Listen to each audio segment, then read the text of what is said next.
Hello, everyone, and welcome again to another Teacher Joseph podcast. Well, it's the 11th of June, and our papers are full of politics because in under 1 month's time, there'll be a general election. So the papers are all talking about different words our politicians have used, not only their promises, but also how they're trying to argue with each other and discredit each other. The suffragettes, of course, were very strong-willed and very clear in what they wanted. Unfortunately, they had to use military force to break into the mindset of politicians to get what they wanted. They seem to have realized quite early on that the nice, soft, peaceful way was getting them nowhere. So they adopted this idea of deeds, not words, and that means action, not words. And as a result of that, they pushed very hard until people actually listened to them. And the result was they finally, in 1928, I think it was, were able to vote, although a portion of them, if they owned property, were able to vote from 1921. So very interesting. And today we're going to read a news story from the Time magazine about a woman who's leading Northern Ireland. So as you know, the UK is divided up into 4 separate bits, and these bits have their own political system. Well, 3 of them does. England is operated by the central government. The Scottish government is controlled by a man called John Swinney. He's the head of the Scottish Nationalist Party. In Wales, they have somebody there, I don't remember his name. And in Northern Ireland, they have Michelle O'Neill. And we're going to read about her now because her story and her viewpoint is very interesting. So she looks after Northern Ireland. And the story begins by saying, Michelle O'Neill was never supposed to be here.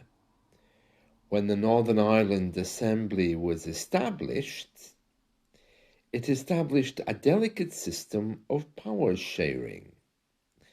And then the story gives a background, and it says, here stands O'Neill, a 47-year-old woman and the first nationalist leader of a province she one day hopes to abolish. That's because she's hoping to reunite it with Southern Ireland.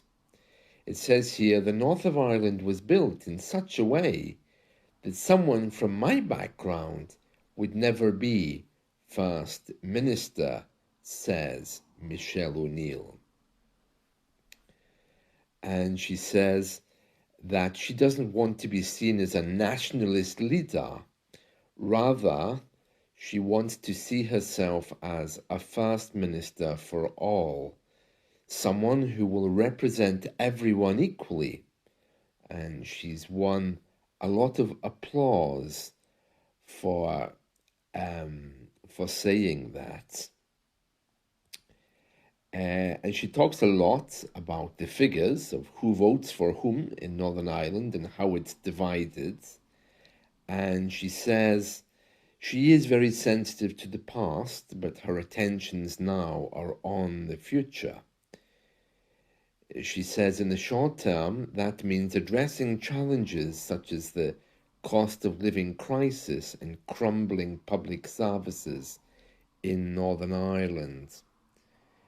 In the long term, it means continuing to push for a referendum on Irish reunification, a campaign that could gain greater traction if her party wins in the south in the upcoming election. which we're having on July 4th. She says, this is a decade where I believe the question should be put to the people.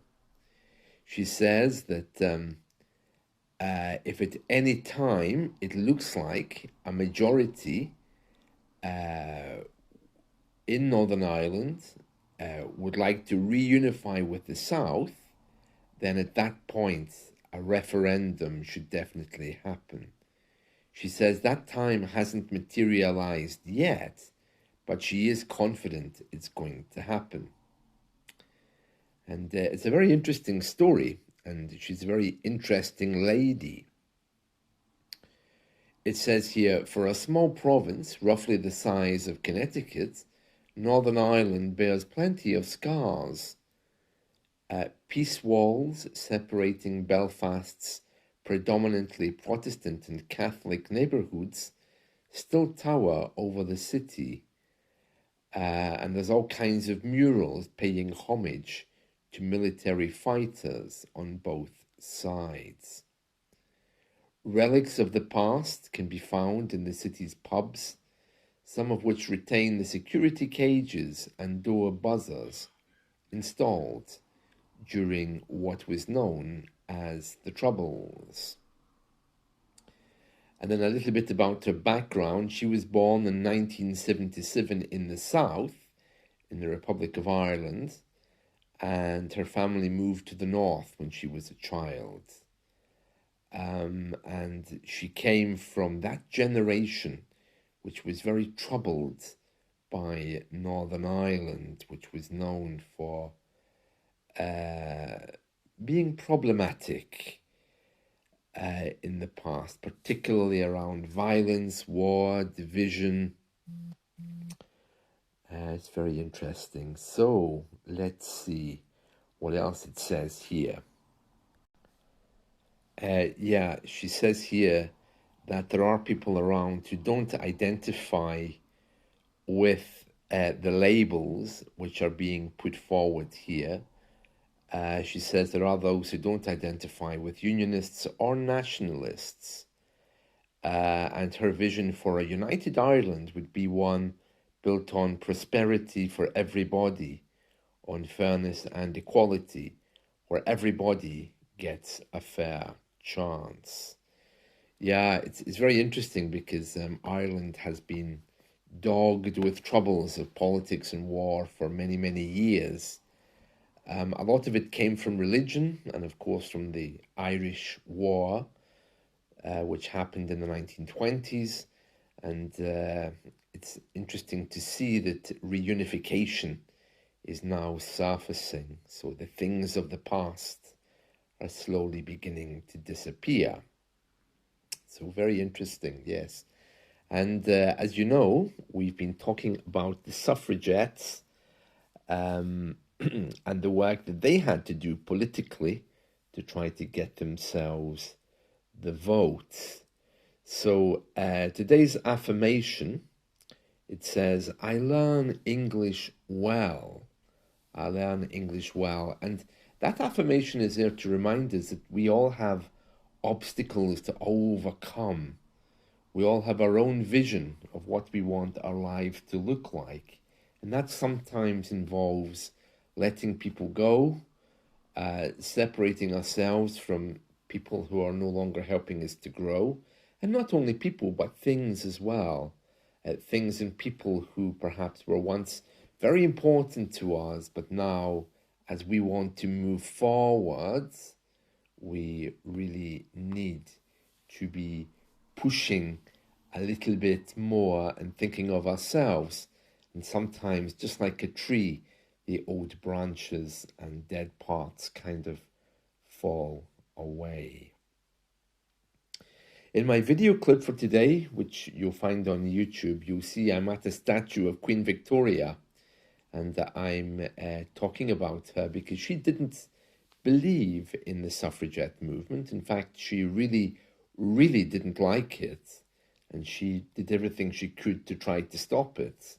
So it's very interesting how a woman of that time felt regarding these kinds of things.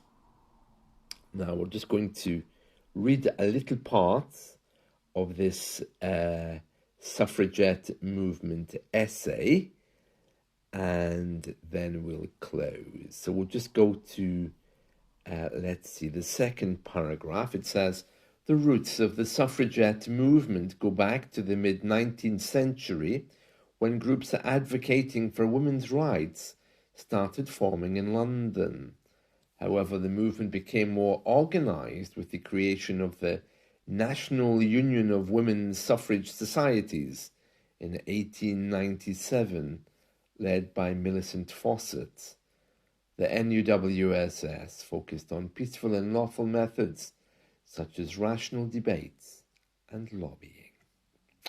And there we are, yes. And in fact, there was a woman from around here, from my town. She was the daughter of a famous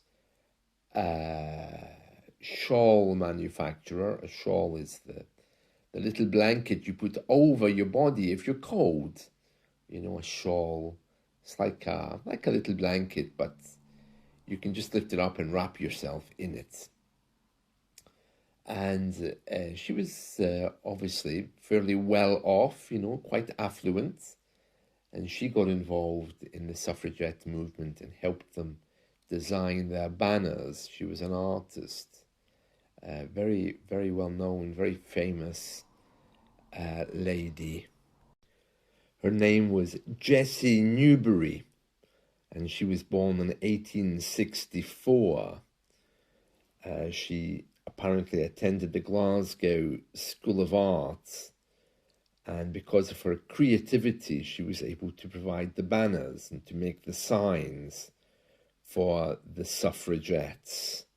She also provided exhibition and studio space for women artists.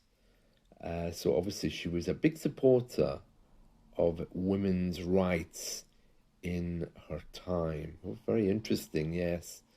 So that's the story of the suffragettes for today, and also the story of Michelle O'Neill, our current Northern Irish leader. So we'll see what happens on July 4th, yes, at our next election. That's it from me. See you all. Bye.